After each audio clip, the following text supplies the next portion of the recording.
let me first get right what our scenario looks like, because the Internet of Things is a rather broad term. So we are following, within the scope of this work, the vision of the all IP-based Internet of Things. So basically not only Internet peers as we have them nowadays and gateways are equipped with IP technology, but additionally constraint devices support an IP network stack. And constraint devices with regard to computational power and memory resources, as well as with the network links which connect them to each other and to the internet. So we talk about devices here that have a few megahertz of computational power, several kilobytes of RAM, and several tens of kilobytes of ROM. So with IP technology in these kind of devices, you can think of it as wireless sensor networks opening up to the World Wide Web. Now, what this opening up means actually is that now with IP technology, we have end-to-end addressability, and with that end-to-end connectivity, so that individual sensor nodes can actually connect to internet services to pull or push information there, or simply use IP technology to transparently forward packets from one subnetwork to another, as depicted here in the top left-hand corner. So now that these devices use IP technology, there come the now normal problems as we have them nowadays regarding the network infrastructure, and that is network packets now traverse potentially untrusted infrastructure. That is especially true if we consider the case where a constrained device talks to an internet-based service.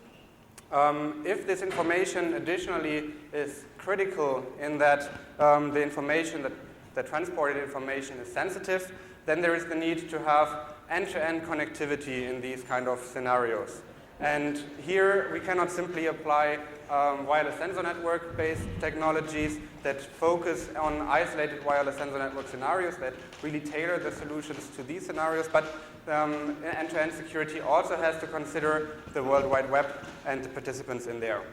So if we take a look at what standardization currently focuses on, then we see that they are focusing on lightweight variants of traditional IP security protocols. Most notably, these are minimal DTLS, HIP-DEX, and minimal IKV2. If we look a little bit deeper into each of these protocols, then we see that each of these protocols actually considers public key cryptography in their protocol design. While DTLS also allows for a pre-shared key mode, especially for HIP-DEX and for IKV2, there is necessarily the need to support public key cryptography, and that is because these protocols employ a Diffie-Hellman key exchange in order to establish a secure connection over an unsecured channel. Now, what we are focusing on in our work is the question whether it's possible to efficiently and securely operate these protocols in constrained environments despite the use of public key cryptography.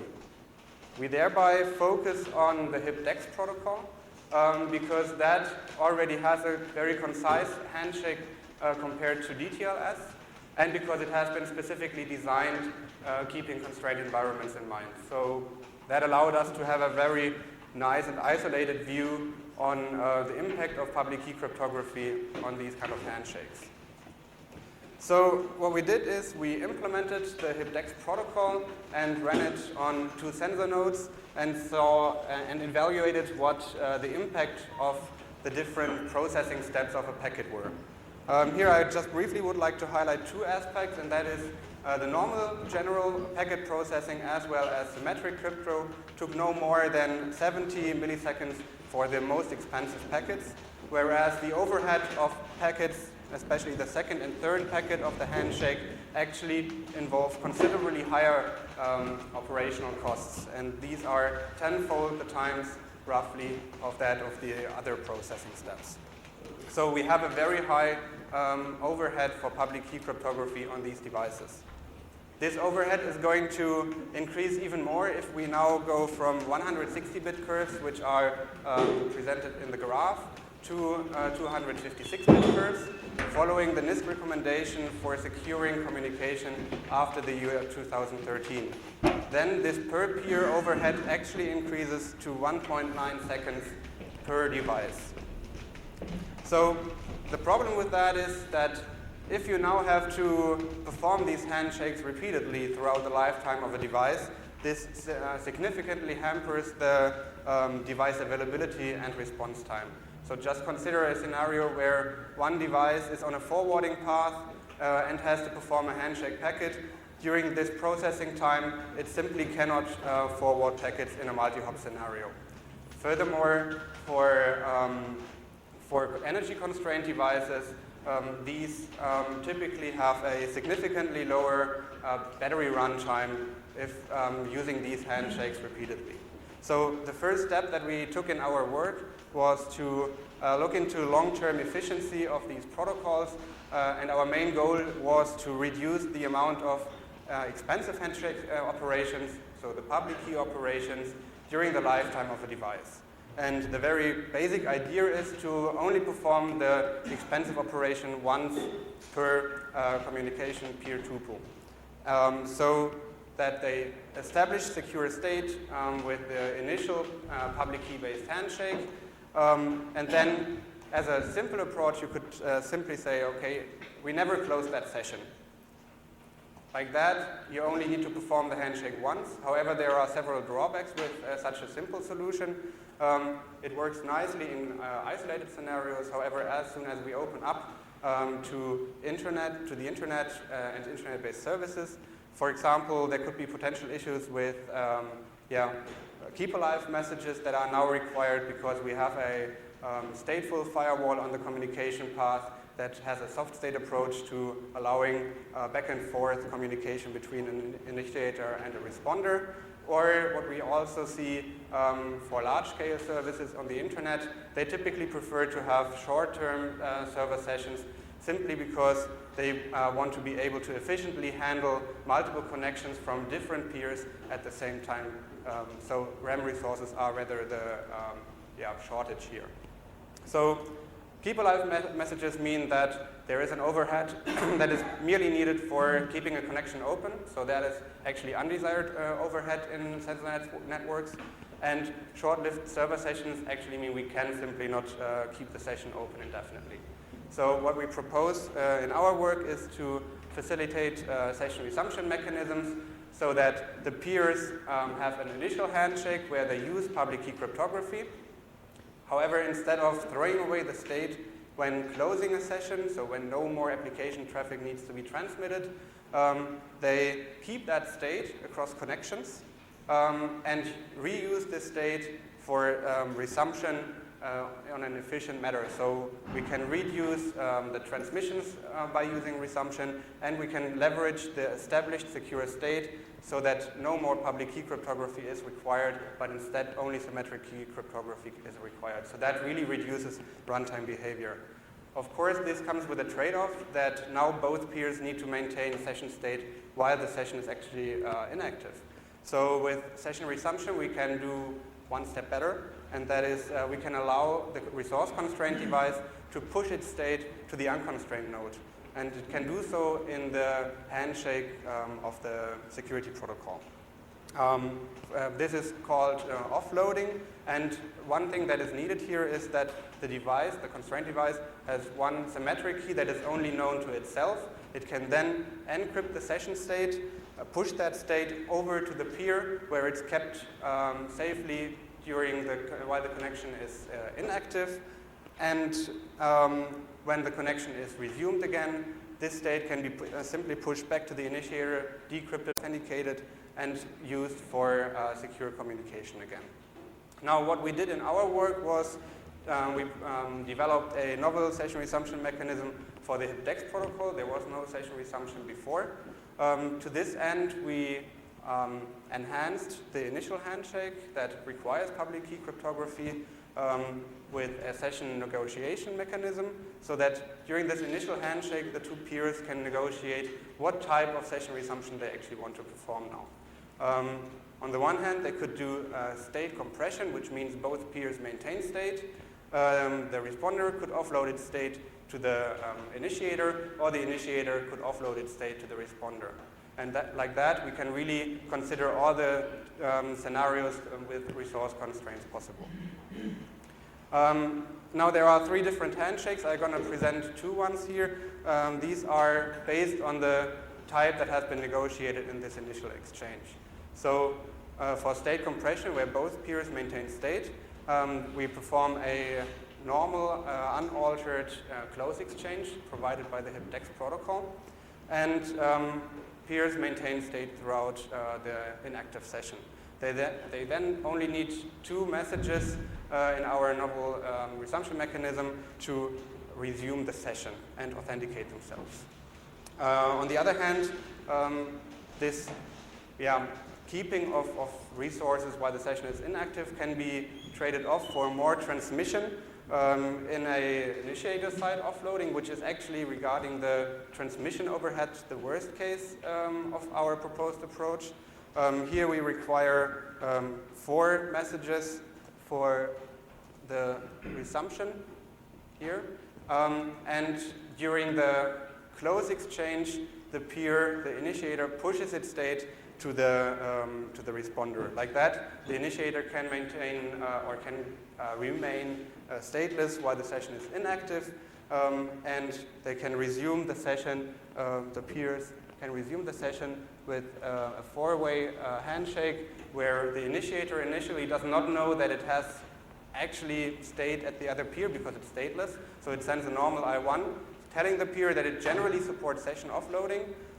The peer then looks up in its database whether it has got state for that very connection, pushes this state back to the client device, and the final 2 messages are required for mutual authentication. Now, there has been session resumption proposed before, specifically for TLS and IKE. However, our approach differs from the existing work in 3 different manners. So on the one hand, we consider all different types of resource constraints by also considering the constraint initiator. Before, people were only considering the case where the server on the internet is the constraint resource because it has to handle multiple connections from different peers. However, now, and so they allow for offloading of the state to the client. However, if the client is a constraint device, this is really not beneficial. So what we also provide is a method to push state to a server.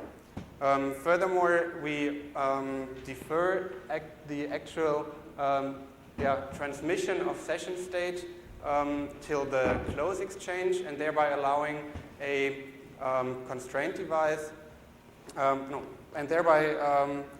allowing for a device to remain with normal state, so only the active session state while the session is active. Other approaches require this transmission at the very beginning of the handshake, so that during the active session, they actually one peer needs to maintain its own session state plus the offloaded state, whereas the other peer needs to maintain its own state. So we reduce the overall memory requirements. And finally, we also allow for a very lightweight session resumption handshake, especially in the case of state compression. So here we only require 2 messages, where other approaches require more. And this is really beneficial in these lossy link scenarios where you actually want to have as few radio transmissions as possible. We extensively evaluated this approach in our paper. What I would like to highlight here is the in-node processing, and specifically I would like to highlight the overhead comparison for one session lifecycle, that is opening a session and closing the session. If we consider the standard handshake, this requires public key cryptography. This requires 1,500 milliseconds overall for opening and closing a session, of which 1,320 milliseconds are actually required for the public key operation. If we compare that to the session resumption with state offloading, there we see that we can significantly reduce the overhead for following handshakes after the initial handshake to 130 milliseconds, so that is a reduction by 91.5%. For initiator-side offloading, we trade off this runtime behavior of having low runtime overhead with being stateless at one peer. So here we have a overhead of 220 milliseconds because we need more packets to process. We need to process the session ticket information as well. So that is an overall reduction still by 85.6%. And with this approach, what we manage is to have long-term efficiency after an initial handshake. So these protocols can now be used efficiently regarding runtime behavior and transmission. However, of course, there is still the need for the initial handshake that involves public key cryptography. And what we also did in our work is we focused on the short-term efficiency and security of this very first handshake. And here I would like to draw your attention to the highly varying processing times for the different handshake packets. Specifically, if we look at the R2 packet, that requires computations in the order of 10 milliseconds, whereas the I2 packet, as the other example, with public key cryptography, requires roughly 700 milliseconds more than this cheapest packet. Now, if we consider retransmission strategies, then we see that they typically involve fixed timeout-based approaches. For example, for the HIP-DEX protocol, the author proposes an aggressive retransmission strategy to really cope with the lossy link scenarios in constrained environments. However, this comes in, kind of problematic when you consider the high overhead of public key cryptography. If you retransmit packets very quickly, then you will run into spurious retransmissions while the peer is actually busy doing its Diffie-Hellman computation. So you will have overhead that is actually unrequired. If you, on the other hand, look into the DTLS retransmission strategy, there they propose to have a timeout based on 1 millisecond with an exponential backoff, which again runs into problems in scenarios with higher packet loss than in normal internet scenarios. Because now if a packet is lost, the handshake conclusion is significantly delayed. So what we did in our work, we focused on the HIP-DEX strategy. However, we didn't want to have it as aggressive as it was. Instead, we wanted to have it adaptive so that it considers the different processing times as well. So our basic idea here is to apply a worst-case anticipated round-trip time based timeout as originally intended for the HIP protocol for inexpensive packets like the I1 and R1 packet. So these packets do not involve high processing costs, so we can simply look at the network delay here. However, for expensive packets, we split the dual role of the handshake packet, which is information carrier on the one hand and acknowledgement on the other hand. And instead of sending an R2 as information carrier and acknowledgement, we first send an additional acknowledgement right after receiving the I2 and before computing the elliptic curve Diffie-Hellman at the responder. So for this packet exchange of I2 and acknowledgement, we can then apply a network-based timeout, whereas for the waiting until the R2 has been received, we can then apply a second worst-case anticipated timeout, which is based again on the computation time. So if a R2 packet is not received in time after the second timeout has been expired, then only then a new I2 message has to be retransmitted. Now, what we did was we evaluated the different approaches regarding the retransmission strategies. We did so with simulation because we wanted to really look at how these different strategies behave for different path loss probabilities. And we checked from 0 to 90% of path loss from in that range. Here I'm only going to present 0 to 60%. If you are interested in the other values, you can look into the paper.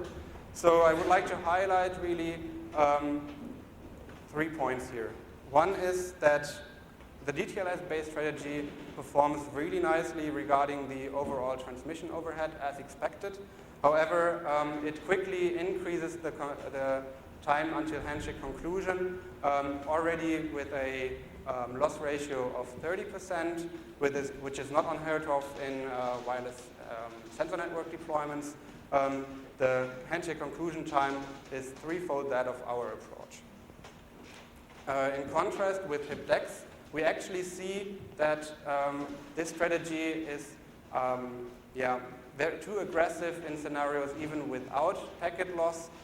So instead of requiring roughly 460 bytes for one complete handshake, it requires 1,570 bytes, which is more than 3 times as much as the original handshake should have taken. So that is really the impact of having this overly aggressive strategy while public key operations are required.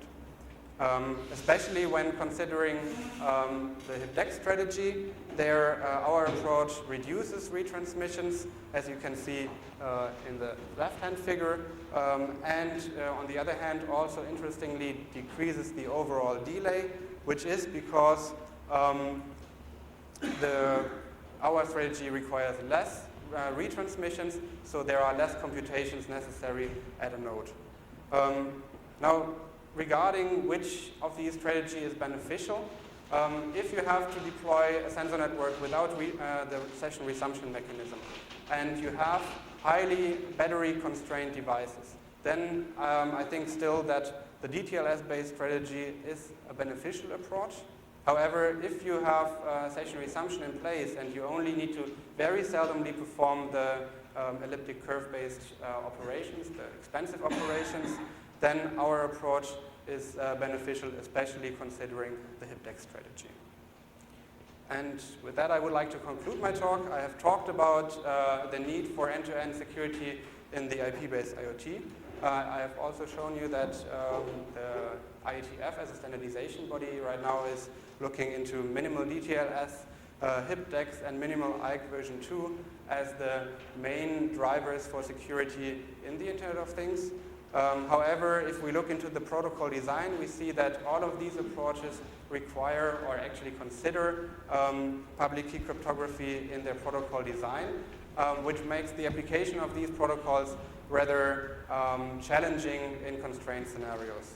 To tackle these problems, we tailored the HIPDEX protocol to IoT requirements. Specifically here, I presented our comprehensive session resumption mechanism and the adaptive retransmission mechanism. Something that I could not talk about due to time constraints was, but we also proposed that in the paper, was our collaborative puzzle-based loss protection mechanism. This is required because the high computational cost of public key operations now, of course, are high-value targets for an attacker. So these really have to be protected well, also against a single attacker, which has much more resources than a constrained device. And something that we also showed in our paper was that, on the one hand, similar problems exist for DTLS and IKE, and that our approaches, as proposed in this paper, similarly apply to these protocols as well and can be integrated there. So thank you.